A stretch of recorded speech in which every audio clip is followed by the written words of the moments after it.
Dogs are, of course, known as humankind's best friends, but for some people, they mean even more. Service dogs give people with all kinds of disabilities the opportunity to live and work as independent and unburdened as possible. With us today is Texas Service Dog spokesperson Lizzeh Morgan. Welcome to Open Journal. Hi, how are you? Very well, thank you very much. And I'm kind of glad it is you and not a dog speaking for the dogs, because that would make an awkward conversation. But tell us first, what is a service dog? A service dog is defined by the ADA as a dog that is task trained to mitigate a disability. The ADA is the Americans with Disabilities Act, and basically that says, it's written very loosely so that people with otherwise able-bodied personalities or mentalities can still get service dogs, such as people with anxiety, depression, epilepsy, things like that. Somebody who looks like me, who would look able-bodied, can still get that service dog. It's not always just somebody who's blind or deaf or otherwise physically disabled. It is sort of a discretionary term, as the case may be, and I think that's what fools people the most when they see these new service dogs. And for us, it's basically new into our society. Right. Entering in and interacting with people. People are still skeptical. Definitely. And I think part of that is because it is written so loosely that anybody thinks that they can get a service dog, and they don't understand what a task is, and the amount of work, money, and effort that goes into a service dog. What I mean by that is that generally it takes about 2 to 3 years to fully train a service dog, and people think, oh, I have panic attacks every now and then, I can bring my dog into public just because, and that dog may get off leash and bite a kid or bite a person or bite another service dog, and then of course that makes us look bad because we need those dogs. We need those to live our everyday life and be independent, and so the people that go out and fake those service dogs or maybe misinformed on what a real service dog is, take those dogs out, and then of course we have to work even harder, 10 times harder, to make our legitimate service dogs look even better. Yeah, it's just one bad apple spoils the whole barrel, doesn't Exactly. it? Mm-hmm. Well, especially, how long would you say that this trend has been happening and growing, as the case may be? Because they really do seem to do a lot of good. Yeah, I think that with social media and that kind of thing, it has exploded a lot with the access to all kinds of different videos of that's how I want my dog to act, or that's what I want to look like in public, or, Facebook and all that kind of stuff. And so with that, I think that people see a glorified version of what they think is actually going to happen. And again, they're misinformed. I mean, you can Google, how do I train my service dog, or how do I certify my service dog, and you can print out a $150 certificate online that doesn't mean anything to anybody. And at the same time, there's therapy dogs and emotional support dogs as well, and people group all three of them together thinking, my dog's an emotional support dog, so I can bring it to Walmart, when that's not the case at all. That's actually illegal. And same thing with therapy dogs. They're not meant for one specific person. They're meant to go through hospitals and things like that to kind of do therapy for them. And people think, oh, well, I need therapy, so I have a therapy dog, when it at the same time, it's not that way. That's not how that works. So it's really just kind of confusing verbiage. Yes. Words are getting in the way of the actual concept, right, and the needs. And each one of these, each one of those three sound like they have a different type of training aspect to them. Yes. So service dogs are, again, they're task trained to mitigate a specific disability or several different disabilities. An emotional support dog is just that. They are there for emotional support. They are basically bypassed on airlines and housing, but otherwise they're not allowed in public. They don't have any training. They're not there to get the paper and your medication. They are there to sit on your lap and have, some support while you cry. A therapy dog, again, does have a lot of training, and they may have some certifications, but otherwise they go to hospitals and they're there for other people rather than you specifically. Right. For a group setting. Right. And then support dog. So emotional support, that is your personal dog that has no training, they stay in your house, or they can go with you on airplanes and things like that. They are not related to a service dog at all, just because they don't get training, or they're not required to get training. And service dog, that sounds like the most difficult of all. I think service and therapy are similar. They both have to have lots and lots in training. They go through basic, intermediate, and advanced, as well as usually you'll have a public access test. Once you go through that, you can get your CGC, which is your Canine Good Citizen, through the AKC. And then after that, you start task training with your service dogs. With therapy, you can pretty much stop at the public access or your CGC. Now, those, of course, are not required by law, but it does definitely hold up in court a lot better if something were to happen. Yeah. Because dogs are still animals, and even the most amount of training, something could always happen. Well, Lizzeh, how do you know a dog is a good candidate to go ahead and be a service dog? Well, we do a lot of temperament testing. Mm-hmm. They can get temperament tested several times through their life so that they know that training is going well and that training is actually sticking with the dog. A lot of times we temperament test 8-week-old puppies, and that puppy could be completely different by the time they're a year old. With the CGC, the Canine Good Citizen, you can test your dog at 6 months, but they have to retest again at a year, because from 6 months to a year, 6 months to 18 months, they could be a completely different dog. And so we do temperament testing. We have to make sure that the dog can feel but isn't thrown off by, if somebody accidentally runs into him or pinches his toes or something. See that he can hear but isn't thrown off by a lot of noise. Because, of course, if I have a service dog and I have to take it to a very crowded place or a concert or something like that, and he's scared the entire time because of the noise, he doesn't qualify to be a service dog. Yeah, well, speaking of qualifying, what breeds of dog are the most serviceable, I guess? That's a great question. Generally, when I recommend breeds to people, it's going to be your retrievers, your Labradors, and your Goldens, as well as your Poodles. Now, that doesn't mean that any service dog has to be a Golden, has to be a Lab, has to be a Poodle, but those are the ones that are generally, as long as they are well bred, they're going to be great as far as temperament, great as far as physical attributes, things like that. Psychiatric, I would say stick with those breeds. I wouldn't do anything that's shepherd or anything that has I wouldn't say aggressive tendencies, but the protective tendencies. Everybody knows that German shepherd that's going to protect the lawn. That's not great for anxiety, depression, that kind of stuff, but maybe great for somebody who is blind or deaf, or with, in a wheelchair. So it just depends on your disability, what kind of tasks you want, and things like that. And as long as they pass that temperament test, do it. Great. So it theoretically it could be anybody. Yeah, like a little purse dog even. Definitely.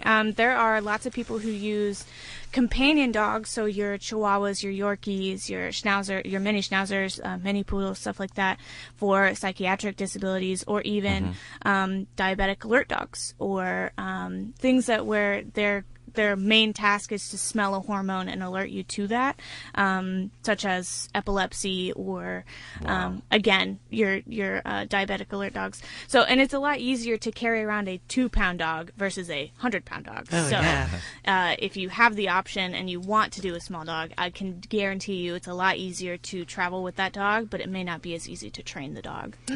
Lizzeh Morgan in on the Open Journal here. We're about 24 minutes in front of the 9 o'clock hour. She's in with the Texas Service Dogs Organization, and we're talking about some great things here, because I'm learning things, and I hope you are too, dear friends.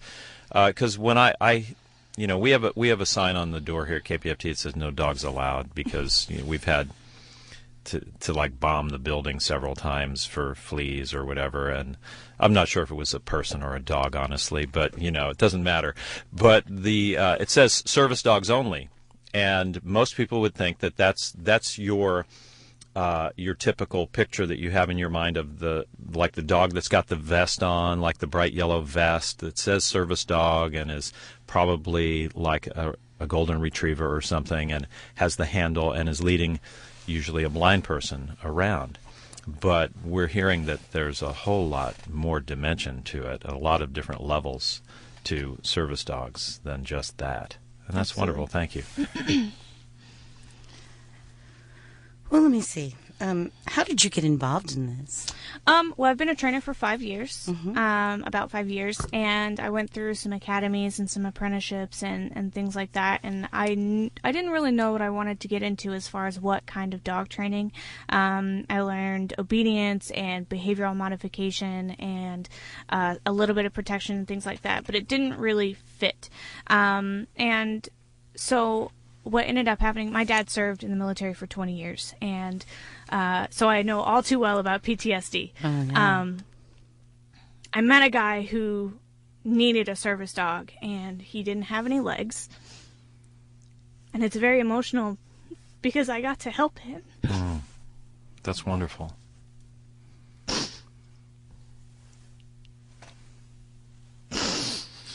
Take your time. And I got to experience that, and It sounds like that was a very life-changing experience for you. definitely. I think it saved my life and my education. Mm-hmm.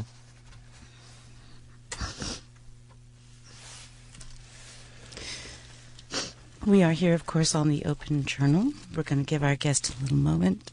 We're talking to Lizzeh Morgan about Texas service dogs this morning, and some of the wonderful things that are going on in this world. Hey, well, it's 21 minutes in front of 9 o'clock, and let's just jump outside the cube for a brief moment. Let Patrick tell us early what's going on out there, and then we'll be back in just a minute. So stay with us, please.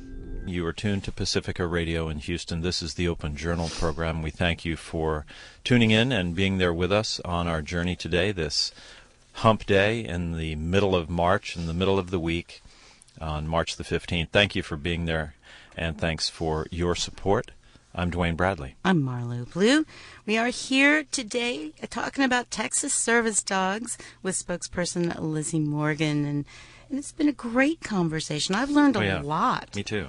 I mean, I've learned about the 3 different types, and I really never knew. I mean, I just didn't know. It's a whole new world for me. Mm-hmm. Well, so this is a journey for you as well, and that's kind of one of the interesting aspects. The whole field is a new journey. It's a new way to make things change and to make things better. How long does it actually take, do you think? Well, tell us about your new puppy. You're raising a new puppy, so let's go from the beginning on into what its life is going to be like. So I have Rosie, and she's a Neo Mastiff, and I got her when she was about 10 weeks from Sammy Darling, which is the the coordinator with Texas Service Dogs, and she got this beautiful, beautiful puppy and posted all these pictures and videos on Facebook, and I was like, I gotta have that dog. You know, she is gorgeous, and so she came down here from Austin and delivered the dog, and I just fell in love with her immediately. And she's supposed to be a mobility dog, but of course we have all these plans for this puppy and all these puppies, and they don't always end up that way. So life gets in the way. Right. And of course, how she's growing and how she's learning is going to affect that as well. So if anything, she's going to be a therapy dog because she is just the sweetest dog. So basically what we do is we'll take the dog whenever they're small. We'll make sure that they are comfortable in a lot of different situations and with a lot of different people, socialize them. Basically what we want is by the time they're a year, they should have met at least 100 people and 100 dogs. And that means I'm taking her out constantly to meet people. At first she was very apprehensive. She didn't want to meet those people. She was kind of she didn't tail tuck and she wasn't growling. She was just kind of avoidant. And of course I was like, we have to go see those people. You can't just sit over here and make me baby you.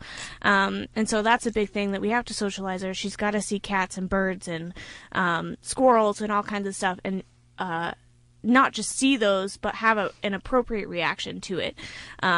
And that kind of stuff, as well as handling skills is a huge thing. Handling skills is basically you play with their feet, their teeth, their ears, their butt, their tail, their everything. And that way, whenever they have a handler, you don't have this 175-pound dog that can't go to the vet. You can take it everywhere else, but you can't take it to the vet. And so we have to race them the best that we can and do all kinds of training through the week. We do weekly reports as well as a monthly letter, just showing everybody what the dog is doing, what they're having troubles with, what we're trying to improve on, what we're doing amazing at. And that way everybody's kind of on the same page. Is stern important for dogs? I think it depends on the dog. And when I first started learning how to be a dog trainer, I was positive only. That's how they taught me, was positive only, positive reinforcement. And that does have a place, and correction does have a place as well. I don't think that you have to scream at your dog. I don't think that you have to spank your dog at any point. But I do think that with a 175-pound dog, a Mastiff, you're going to have to push your weight around a little bit because they're going to push theirs right back into you. Yeah, definitely on that. And what's your favorite part of the process? So, I mean, you've got Rosie, you're starting it, you do a personal bonding, but then you also, go back into that sort of master relationship. My favorite thing about the training process in general is the eureka moment. And dogs, when you're teaching something specific, they'll be like, I don't know what you're doing. I'll do whatever you're asking, but I have no idea. And then eventually a light bulb will come on and they'll go, oh, you want me to lay down? I can do that all day long. And then they have no problems ever laying down ever again. And it's just the look on the dog's face when they figure it out, when those gears are turning, it's like, that is rewarding. That is amazing. With Rosie, she had a real hard time with leave it. Leave it means leave anything that is you're obsessing on. That could be a squirrel, a person on a bike, food on the floor, rat poison. It could be anything. And if I say leave it, that means you leave it. Yeah.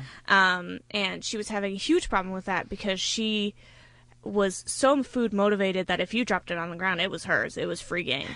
And so eventually it got to the point where I could say leave it, and she would sit and look at me and go, where's my treat?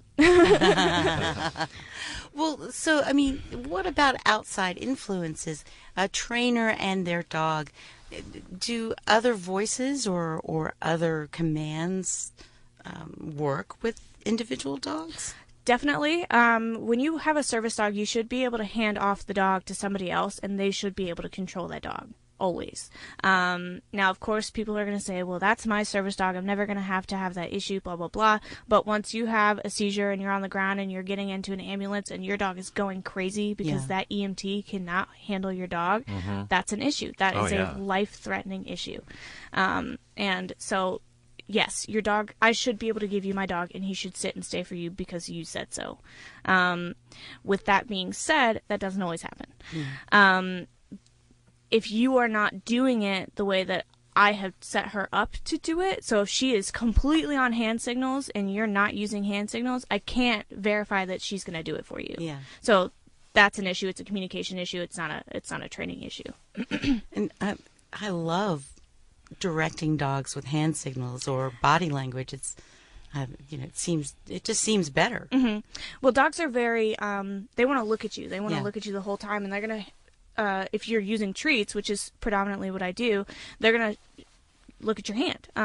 And so with hand signals, you can teach the dog 100 different things just by using the way that you're holding your hand.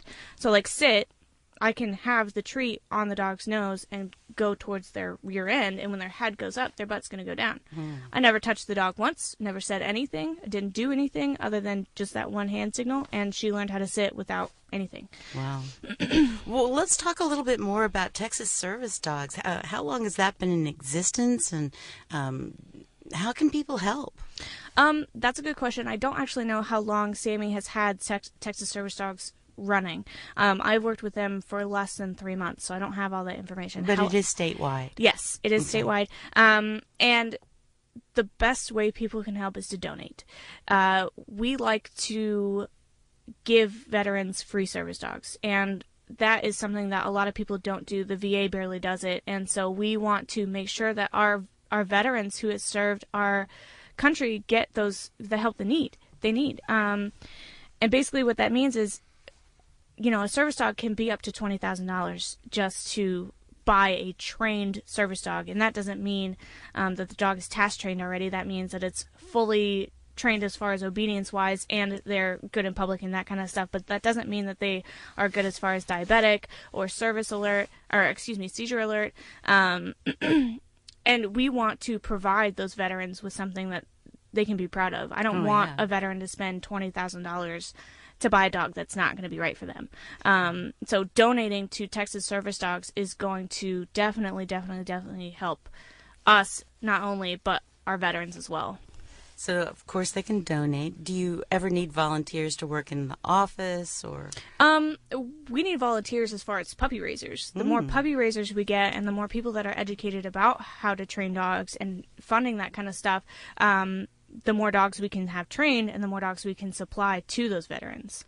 Do you have any idea maybe how many, and I know this is just a ballpark figure, but how many do you think are needed out there? That's a really hard question to answer because I get messages every single day just from my personal business of a veteran saying, I need my dog trained. I need my service dog trained. I can't imagine how many Sammy gets every single day because she's a lot bigger than I am. She's a lot more publicized than I am. And so I'm sure she's getting thousands and thousands of calls saying, I need help. And so it's a lot. We need a lot. And of course, that's a slow process. And of course, we have smaller goals because we want to set ourselves up for success. However, as many as we can get, we can supply dogs and we can get everything else rolling. What's your favorite part of this job? The puppies. The puppies for sure. I don't like the potty training process.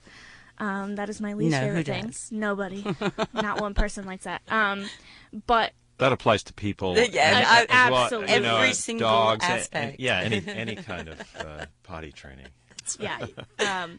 But it's great. It's great going out and educating people and going to Walmart with Rosie and handing out a business card saying, you can't kick me out, she's legal. That's one of the best things because they get to see that card and they get to say, oh, I was totally wrong about my thoughts about service dogs. And then they get educated and they can pass it on to other people. So that's a great thing is just educating people. So what does that card say? Generally what it says, and it differs by person because a lot of people have those educational service dog cards, but it'll usually list the ADA on the back, and it'll say that the ADA does not require a certification or anything like that for the dog, doesn't have to have a vest or any type of ID cards or anything like that. It defines what a service dog is, which again we said earlier is a dog that is task trained to mitigate a disability. And it also says the only reason that you can kick somebody out is if the dog is being aggressive or is not potty trained. So if the dog pees in the floor, sure, you can kick us out. If the dog bites somebody, sure, you can kick us out. But otherwise, unless you have some probable cause to kick us out, there's no reason you need to, and you guys can get fined, definitely. So if someone claims that they have this dog as a service dog for whatever reason, I mean, do they have to have this card to be able to make that claim, or? Not necessarily. Yeah. It's just an educational purpose, and it helps you as far as getting in and out of the store quicker. Most people with disabilities don't want to mess with other people. They want to get in and out as soon as possible. And so it's an easy way to kind of hand off everything that you're about to say and go about your day without having to fight with somebody. It makes it hard because the ADA is written so loosely that we don't have to have vests on our dogs. We don't have to have identification cards. There's no certification or anything like that that's going to verify that this is a service dog. Because they're just so expensive. I mean, a program dog is so expensive. And somebody like me who otherwise looks able-bodied, if I had seizures, I could not afford a service dog. I guarantee I probably couldn't afford to go to the doctor to get any prescription for seizure medication. And that's where it makes it hard, because if I walk in with we call them naked, a naked dog, with no vest or ID or anything, they could kick me out just because I look like some punk kid with a dog. And that it makes it really, really hard on us. So it's easier to have the card and just hand it off and then go about my day. So I think that's a great lesson for, for me, and maybe some of our listeners too, that when you see somebody with a dog naked, as you said, and they're not that stereotypical picture you have in your mind of what a service dog is supposed to be, Right. that it very well may be so anyway, and it's not just somebody, arrogantly saying, my dog is my friend, I take it with me wherever I go, Right. But which is it is a conclusion weird. I've gone to in the past, thinking, why are they doing that? It's, Houston's just not quite there yet. We haven't become a dog-friendly town. I've lived in Nashville, I've lived in New York and London and South Africa and Johannesburg, and all of those places were integrated your regular dog, and dogs socialized, and it was just a different world. We just don't have that here. Right. Well, and everything that we're doing is located in Austin, right? And Austin is supposed to be huge on dogs. Yeah. But even there, I mean, we had a huge issue not too long ago with a lady that we had supplied a service dog to. And I'm not going to name the business or anything like that, but she went in there with her child, and the manager just tore her up about this service dog. And he was vested, and, she had everything for him, and the guy wouldn't listen and said, there's no dogs allowed, you can't have this dog in here, blah, blah, blah, blah, blah. And of course, we're trying to handle it as professionally as possible, but nobody wants to talk to us, nobody wants to give us any answers, nobody even wants to apologize. Sammy even offered to give a free educational seminar to those employees and say, this is what you can and can't ask, this is how you can make somebody leave if there are fake service dogs, which there are, and this is how you need to approach the situation, and they refused. And I think that's really sad that somebody will go out of their way to not get educated and not learn from an experience. Right. Even if you are wrong, swallow your pride, dude. Yeah. Come on. Right. And and she, I believe she has a seizure alert dog, and so she could have had a seizure the whole time. And that could have stressed her out even more. Could have, Yeah. and the dog, I'm sure, was distracted, and Sure. if you have a distracted dog, they can't alert to you, and then you could be on the floor the next second. So any big events coming up? You have a spring gala what's or next? anything the organization's looking to do soon? I'm sure Sammy is planning some different stuff. Where do we go for more information on that then? Let me get all her stuff up. TexasServiceDogs.org is Yes. where I was looking. Oh. Yes. And of Yeah. course, we You're have a so on top of Facebook it. page. Thank you. Instagram, all that kind of social media can't that quite you can get get in there. contact with Sammy. I believe Hi, her... Sammy. Thanks. Yeah, Sammy's great. I love her so much. Well, we're so glad you came in today. Thank you so much. And say hey to Rosie when you get back. Absolutely. I'll give her a treat for you. Give us a bark, please. Great. Absolutely, please. And hey, Texas Thank Service you, Lizzeh. Dogs. Love it, love it. Thanks for being a part of this morning's program. I am Marlo Blue, and although we need to wrap up here, your feedback is encouraged. Find us on Facebook and Twitter at KPFT Houston. Use that hashtag KPFTOJ as well. And if you missed part of the program, you can hear it again via the on-demand link over at kpft.org, where we also offer links to the discussion, song of the day, and calendar. Again, that's kpft.org.